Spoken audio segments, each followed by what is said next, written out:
Now, I think one of the reasons why some players, okay, disrespect their clubs, their parent clubs, or their clubs, okay, during this transfer window, transfer saga, one of the reasons why players disrespect their club is because of the way their clubs are acting, okay, towards the players. Now, let me just talk about the Bruno Guimeraes, the Arsenal, and the Newcastle saga. Now, the player said he wants to go to Arsenal. He has already agreed personal terms with Arsenal. Now, when it comes to the club-to-club agreement, Newcastle are trying to hold on to the player. First, they said the player is not for sale. Okay, my Arsenal went to the bid and all that, and they said they rejected the bid. Okay, for a 29-year-old player, you're rejecting a bid that is worth more than £70 million for a 29-year-old player.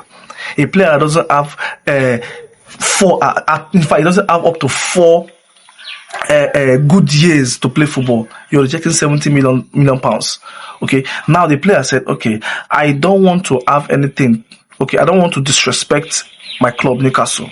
I want Newcastle and Arsenal to have an agreement for me to leave. I don't want to leave disrespectfully. I want to leave the club respectfully. He said that. Now, Newcastle is denying him from going to Arsenal because they want big money from him. If you want to keep the player is not for sale. You tell us that the player is not for sale. Pump and play. Let us not walk away. You have rejected a bid, meaning that bid you rejected. It means that when a bigger offer comes, you're going to get it. You're going to take it.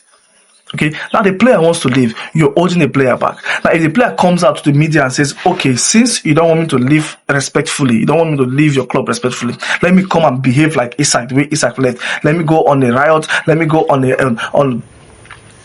riot, and let me just blow everything and say, okay, I want to leave." Okay, what would Newcastle do? Newcastle can do nothing. They can do nothing. If the player wants to leave a club, allow him to leave, because if he stays in the club, it will become toxic to the club. It will become in fact, I've experienced players that wanted to leave and were not allowed to leave, and when they stayed in the club, I've experienced how the player reacted to staying in the club. If a player wants to leave, you allow him to leave. Now, Arsenal has come up with £70 million for a 29-year-old player. You take that money and you allow the player to leave. He has served. He's the captain of the club. He has served the club. He has served the club. Okay, how can you be in a club and you're selling all the good players around? If it's you, will you stay? So allow the player to leave. He wants to leave, allow him to leave. Don't cause so much. You don't allow him to leave.